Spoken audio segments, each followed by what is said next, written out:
अंतरिक्ष स्टेशन पर जीवन, एक अनोखा अनुभव। राहुल का बचपन से ही सपना था कि वह एक दिन अंतरिक्ष में जाएगा। विज्ञान और तकनीक के प्रति उसकी रुचि उसे भारतीय अंतरिक्ष अनुसंधान संगठन इसरो में ले आई, जहां कड़ी मेहनत के बाद वह एक अंतरिक्ष यात्री बना। और अब वह अपने जीवन की सबसे रोमांचक यात्रा के लिए तैयार था, अंतर्राष्ट्रीय अंतरिक्ष स्टेशन इस पर 6 महीने बिताने के लिए। अंतरिक्ष स्टेशन की पहली झलक। राहुल और उसकी टीम ने सोयूज अंतरिक्ष यान से यात्रा की। जब वे स्टेशन के करीब पहुंचे तो विशाल संरचना को देखकर उसकी आंखें चमक उठी। इसे एक चलते फिरते घर जैसा था, जहां विज्ञान के प्रयोग होते थे और साथ ही वहां अंतरिक्ष यात्रियों के रहने, खाने पीने और दैनिक क्रियाओं की भी पूरी व्यवस्था थी। रहने की व्यवस्था। इसमें प्रत्येक अंतरिक्ष यात्री के लिए एक छोटा सा केबिन होता है, जिसे वे अपने अनुसार व्यवस्थित कर सकते हैं। राहुल को अपना केबिन देखकर आश्चर्य हुआ। वहां एक छोटी मेज, लैपटॉप, सोने के लिए एक स्लीपिंग बैग और कुछ निजी सामान रखने के लिए जगह थी। अंतरिक्ष में भारहीनता की स्थिति में बिस्तर की जरूरत नहीं होती, इसलिए राहुल को दीवार से सटे हुए स्लीपिंग बैग में सोना था। पहली रात उसने महसूस किया कि बिना किसी गद्दे या तकिए के सोना कितना अजीब था, लेकिन धीरे धीरे वह इस अनुभव का आदी हो गया। वहां दिन और रात का कोई निश्चित समय नहीं होता, क्योंकि स्टेशन हर 90 मिनट में पृथ्वी के चारों ओर एक चक्कर लगाता है। इसलिए समय का अनुमान लगाने के लिए उन्हें घड़ी और मिशन कंट्रोल के निर्देशों पर निर्भर रहना पड़ता था।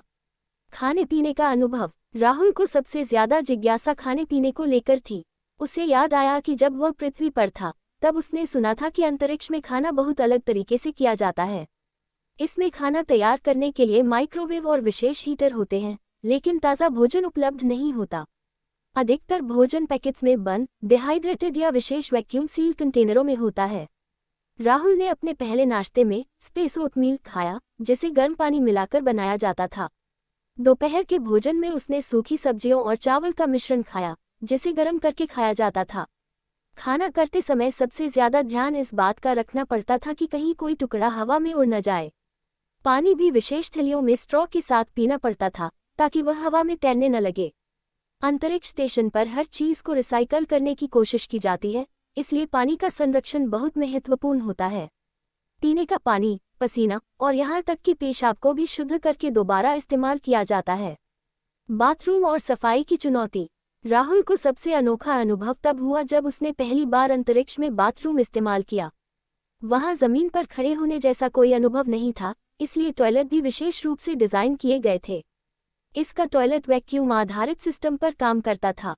यहाँ पानी बहाने की व्यवस्था नहीं थी, बल्कि एक विशेष सक्शन पंप मल मूत्र को खींचकर एक कंटेनर में जमा कर लेता था। यूरिन को शुद्ध करके दोबारा पानी के रूप में इस्तेमाल किया जाता था। नहाने की कोई सुविधा नहीं थी, क्योंकि पानी हवा में तैर सकता था। इसलिए सफाई के लिए नमी वाले तौलिए और विशेष झाग वाले साबुन का उपयोग किया जाता था, जिसे पोंछकर साफ किया जाता था। काम और अनुसंधान। इस पर दिन का अधिकांश समय वैज्ञानिक अनुसंधान में बिताया जाता था। राहुल का कार्य मुख्य रूप से जैविक अनुसंधान से संबंधित था। वह माइक्रोग्रेविटी में पौधों के विकास और मानव शरीर पर उसके प्रभाव का अध्ययन कर रहा था। वह समय समय पर अंतरिक्ष स्टेशन के बाहरी हिस्से की मरम्मत के लिए स्पेसवॉक भी करता था। यह एक रोमांचक लेकिन जोखिम भरा काम था। उसे याद आया कि पहली बार स्पेसवॉक करते समय जब उसने पृथ्वी को हजारों किलोमीटर नीचे देखा था, तो उसे एक अद्भुत एहसास हुआ था। मनोरंजन और दिनचर्या। इस पर रहना केवल काम तक ही सीमित नहीं था। अंतरिक्ष यात्री वहां मनोरंजन के लिए संगीत सुनते थे, किताबें पढ़ते थे और फिल्में देखते थे। राहुल अपने परिवार से वीडियो कॉल के जरिए जुड़ता था और दोस्तों को संदेश भेजता था। फिटनेस भी वहां का एक महत्वपूर्ण हिस्सा था, क्योंकि भारहीनता में हड्डियां और मांसपेशियां कमजोर हो सकती थीं। इसलिए राहुल हर दिन ट्रेडमिल पर व्यायाम करता था और विशेष रूप से डिजाइन किए गए व्यायाम उपकरणों का उपयोग करता था। धरती पर वापसी। 6 महीने के बाद राहुल की पृथ्वी पर लौटने की बारी आई। वापसी यात्रा कठिन थी, क्योंकि पृथ्वी के वातावरण में प्रवेश करते ही घर्षण से अंतरिक्ष यान का तापमान बढ़ने लगा। लेकिन अंततः वह सुरक्षित रूप से कजाकिस्तान के रेगिस्तान में उतरा। धरती पर लौटने के बाद राहुल ने महसूस किया कि उसका शरीर थोड़ा कमजोर हो गया था और उसे फिर से गुरुत्वाकर्षण के अनुरूप ढलने में कुछ समय लगा। लेकिन उसके मन में अंतरिक्ष में बिताए गए दिनों की अविस्मरणीय यादें हमेशा बनी रहीं। निष्कर्ष। अंतरिक्ष में रहना आसान नहीं है, लेकिन यह एक अविस्मरणीय अनुभव है। वहां हर चीज को सावधानी से प्रबंधित करना पड़ता है, क्योंकि संसाधन सीमित होते हैं। लेकिन यह अनुभव न केवल विज्ञान को आगे बढ़ाने में मदद करता है, बल्कि हमें ये भी सिखाता है कि धरती पर हमारे पास मौजूद चीज़ों की कितनी अहमियत है। राहुल अब अंतरिक्ष की इस अविश्वसनीय यात्रा को दुनिया भर के लोगों के साथ साझा करने के लिए तैयार था, ताकि वे भी इस अनूठे जीवन के बारे में जान सकें और विज्ञान में रुचि ले सकें।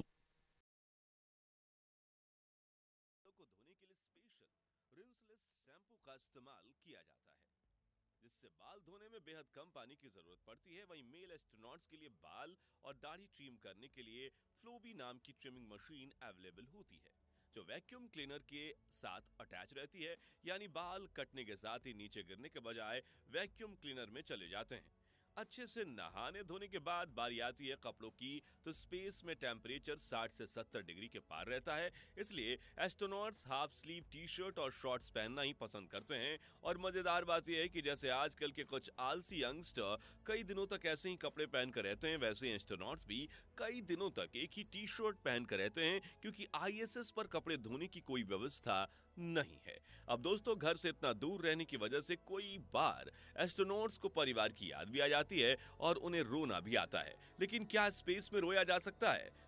और अगर हाँ, तो उनके आंसू कहां जाते हैं? तो इस बात का जवाब देने के लिए एक एस्ट्रोनॉट्स ने अपनी आंखों में पानी डालकर रोने की कोशिश की थी, जिस दौरान उनकी आंखों से आंसू निकल तो रहे थे, लेकिन नीचे गिरने के बजाय चेहरे पर चिपक कर तैर रहे थे, जिसे पोंछने के लिए टॉवल की जरूरत पड़ती है।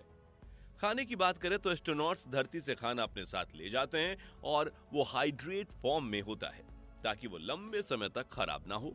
आमतौर पर खाने में अंडे, मीट, ब्रेड और सब्जियां होती हैं, जिन्हें खास तौर पर जापान, अमेरिका और रूस में ही तैयार किया जाता है। बर्तन भी खास तरह से डिजाइन किए जाते हैं ताकि ग्रेविटी के बिना कटे और चम्मच किसी के आंख, नाक और कान में ना घुस जाए। तो अपनी पसंद के रेडी टू ईट पैकेट चुनकर एस्ट्रोनॉट्स उसमें गर्म पानी मिलाकर कुछ देर के लिए छोड़ देते हैं और उनका खाना तैयार हो जाता है, जिससे ये लोग साथ मिलकर खाते हैं। आपको बता दें कि एस्ट्रोनॉट्स सुबह 9 बजे ब्रेकफास्ट, 1 बजे लंच और 7 बजे डिनर जैसी 3 मील्स लेते हैं। अब डेली लाइफ एक्टिविटीज पूरी होने के बाद बारी आती है काम करने की। तो इसके लिए एस्ट्रोनॉट सबसे पहले अपने इक्विपमेंट्स चेक करते हैं और फिर इंटरनेट के जरिए मशीन कंट्रोल रूम से कांटेक्ट करके पूरे मिशन का अपडेट देते हैं। फिर ये अपने सभी वॉक टास्क को पूरा करते हैं। जी हाँ, ISS पर वाईफाई लगा हुआ है, लेकिन इसके जरिए एस्ट्रोनॉट्स रील्स, मूवीज वगैरह नहीं देख सकते। बस नासा के सिस्टम के साथ कनेक्ट करके ग्राउंड कंट्रोल रूम से कम्युनिकेशन कर सकते हैं। और ISS के कुछ इक्विपमेंट्स वायरलेस टेक्नोलॉजी के साथ काम करते हैं। दोस्तों, काम पूरा हो जाने के बाद एस्ट्रोनॉट्स अपना स्पेस सूट पहनते हैं और ISS से बाहर निकलकर स्पेस वॉक करते हुए चक्कर लगाते हैं, ताकि अगर स्पेस स्टेशन के किसी बाहरी पार्ट को मेंटेनेंस की जरूरत हो तो उसकी मरम्मत कर सकें। हालांकि रोजाना स्पेस वॉक करना कंपल्सरी नहीं होता, मगर वॉकआउट जरूर होता है, क्योंकि ग्रेविटी न होने की वजह से एस्ट्रोनॉट्स के शरीर में हड्डियों और मांसपेशियों में कमजोरी आने की समस्या हो सकती है। इसलिए अपना काम पूरा करने के बाद ये लोग रोजाना वॉकआउट करते हैं, जिसके लिए ये ट्रेडमिल पर दौड़ते हैं, साइकिलिंग करते हैं और बॉडी स्ट्रेचिंग करते हैं। आखिर में डिनर करने के बाद एस्ट्रोनॉट्स साथ में बैठकर गप्पे लड़ाते हैं या अपना काम पूरा करते हैं। फिर करीब 10:30 बजे ये लोग अपने स्लीपिंग पॉड में जाकर सो जाते हैं, जहां इन्हें रेलवे के डब्बों में लगे बर्थ के जैसे ही बेड पर खुद के शरीर को स्लीपिंग बैग में बांधना होता है, ताकि अपने शरीर को एक जगह पर रखकर नींद ले सकें। और अपने स्लीपिंग पॉड में ही सोने से पहले ये लोग अपना लैपटॉप भी चला सकते हैं, अपनी बुक्स भी पढ़ सकते हैं, जिसके बाद ये लोग 8 घंटे की जरूरी नींद लेते हैं। फिर दूसरे दिन सुबह उठकर इसी रूटीन को दोबारा फॉलो करते हैं। दोस्तों, कभी ना कभी आपके दिमाग में ये सवाल तो जरूर आया होगा कि क्या स्पेस में एस्ट्रोनॉट्स फिजिकल रिलेशन बना सकते हैं? तो बता दें कि स्पेस में लव मेकिंग करना बिल्कुल एक अलग अनुभव होता है। हालांकि आज तक इस बात का जिक्र सिर्फ किताबों और फिल्मों में किया जाता है, लेकिन फ्रेंच ऑथर पियरे कोलहर ने अपनी बुक द लास्ट मिशन में इस बात का जिक्र किया था कि आउटर स्पेस में भी इसका एक सीक्रेट एक्सपेरिमेंट किया गया था, यानी कि एस्ट्रोनॉट्स की एक जोड़ी स्पेस में फिजिकल रिलेशन बना चुकी है। खैर दोस्तों, देखा आपने कि दूर से सुहाना लगने वाला एस्ट्रोनॉट्स का जीवन असल में कितना ज्यादा चुनौतियों से भरा हुआ है। तो क्या मौका मिलने पर आप कभी एस्ट्रोनॉट्स बनकर स्पेस में जाना चाहेंगे? कमेंट्स में बताइए। ये वीडियो अच्छा लगा हो तो इसे लाइक और शेयर करें।